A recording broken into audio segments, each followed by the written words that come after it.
An event encompasses the following criteria. According to Getz, an event is an opportunity for people to engage in a symbolic, aesthetic, social, cultural, or leisure experience that is outside or over and beyond their everyday experience. It is characterized by its ephemeral nature, that is, the fact that it disappears after a short time but leaves a legacy. To add to the definition, Pape and Turco state, an event is an activity that includes at least one piece of entertainment or community engagement produced by specific performers in a specific location at a specific time for a specific audience. I attended a gig sponsored by Forex Summer Bright Lager at the Coolangatta Hotel, with Australian bands Cub Sports and Middle Kids as the headline acts, and local band Ivy as a supporting act. And the performance fit the criteria just stated of what an event should incorporate. The atmosphere exuded from the event will leave a lasting imprint on everyone who came, urging them to attend another summer session if there is ever an opportunity. The Coolangatta Hotel concert was the first instalment of a summer session series Forex Summer Bright Lager produced to promote their brand. In this instance, as Allen, O'Toole, Harris and McDonald state, for Summer Bright Lager, Lion Nathan have embraced events as a key element in their marketing strategy and image promotion campaign. This event-centric approach is aimed to combat Forex's usual association with its classic Australian man image and gold beer brand. Instead, Forex Summer Bright Lager beer aims to tap into a more youthful target demographic of 18 to 29-year-olds. Like their Island campaign, Forex Summer Bright Lager have created an event that sells the notion of their ideal target demographic. In the case of their Forex Island campaign, they promoted the ultimate blokes weekend away, appealing mainly to middle-aged men. Now, with the Summer Bright Lager music sessions, Lion Nathan aimed to emulate the essence of summer in Australia, which involves chilled music, relaxing by the beach, and cracking open a beer, in order to relate to their younger target demographic. From the outset, a free event sounds appealing, and expectations of the event are quite low, as it's free. A ticket to Cub Sport will set you back about $30, and although it's not excessive, they do sell out. So being able to attend a high-demand gig at no cost was an exclusive experience. So for the attendees, anything more than seeing the band perform was exceeding expectations. A few of my friends went and none of them had heard of Cub Sport or Middle Kids, and by the end of it, they were all singing along to the songs, buying Cub Sport t-shirts, and drinking Forex Bright Summer Lager.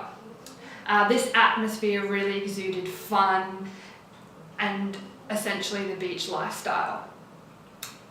And the band did actually hang around before and after the gig, and the engagement between the bands and the audience added another level to the experience, which we all thoroughly enjoyed.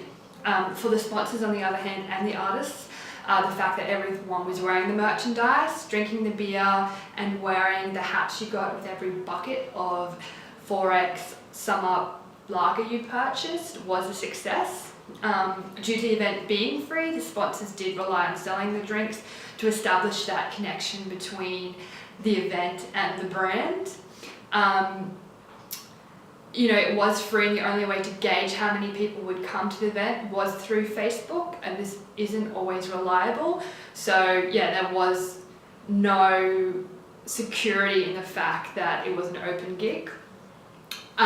In regards to the artists, as both Cub Sport and Middle Kids are emerging artists developing their fan base and their image, and the exposure is good exposure, and being able to have the opportunity to be promoted and marketed by a well-known company will help enhance their careers and really get their name out there.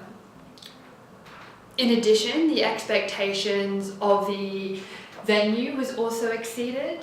They had customers, they had a constant flow of people coming in and out before and after the gig. The artists performed on the top level of the Coolangatta Hotel, and the after party was at the bottom. So you got people continuously going up and down to hear the gig and also buy food and drinks from downstairs as well as upstairs.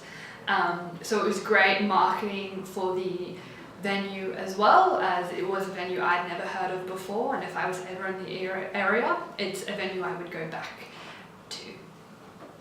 According to Lecture 1, what are events and festivals? What do event managers do? Two problems that an event may encounter is number 1, becoming an empty spectacle, and number 2, not leaving a legacy behind.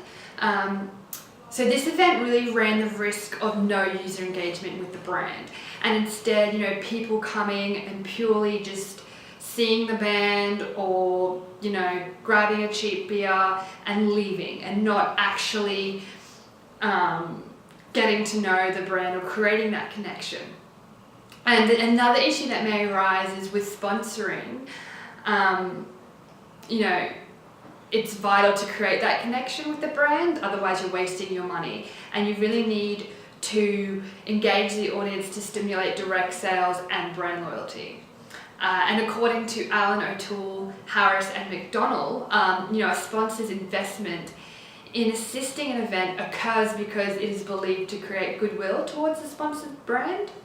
The more actively engaged a person is with the sponsored event, the stronger the link between the sponsor's brand and the event. This is a good reason why many companies sponsor festivals or sports events that have loyal and dedicated audiences, or associate themselves with concerts that have people performing that have this massive following, and that's what they've done with Cub Sport and Middle Kids. They're very popular at the moment and people want to engage with them, people want to see them. So Florex Summer Bright Lager have sponsored and executed this event and the whole series of events perfectly, as they have created behavioural change through favourable disposition. As seen in Figure 1, this event saw the full effect of the sponsorship effects process for an event. So the intensity of contingent goodwill and fan involvement generated by sponsoring this event was so successful that people were purchasing merchandise and the Summer Bright Lager beer. So everyone at the event was, drinking, wearing Summer Bright Lager hats and the band merchandise, and I was definitely one of them. You really got excited when you saw all this merchandise, as it was very unique, and the hats, they were really cool as well.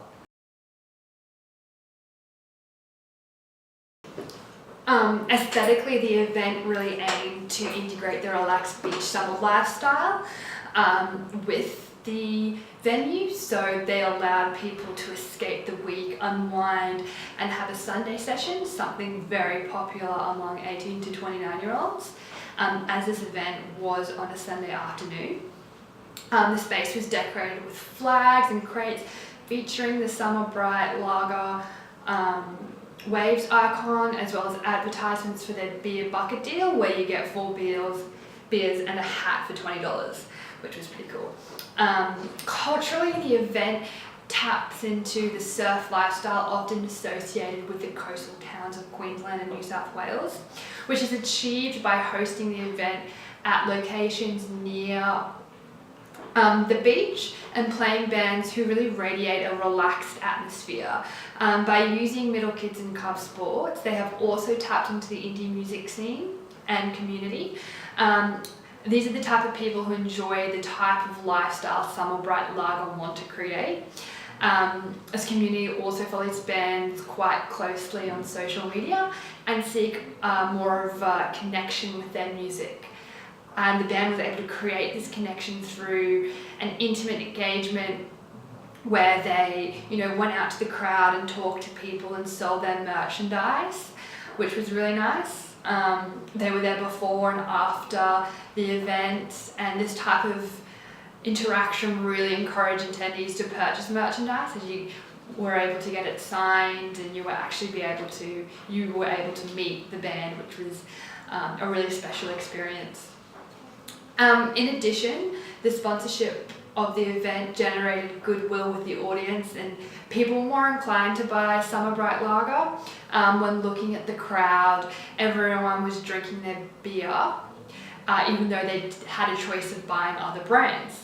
Summer Bright Lager does exist in a competitive environment, rivaling brands such as James Squire, Corona and Stone & Wood as a go-to refreshing beer for summer. So this event was focused on not only standing out from the crowded market, but also creating that connection with the brand. This event also stimulated the local economy as people from all over Queensland and surrounding areas were coming to Coolangatta to see this gig. For example, we came down from Brisbane and made the commute a weekend-long trip to see them play. So we stayed at a hotel, went out for each meal, indirectly supporting the local community. I had never been to Coolangatta, and after going, it put it on the map as a point of interest, and it is somewhere I will definitely visit again. And in addition to that, each event also featured an artist from the area, which supports the local music scene and really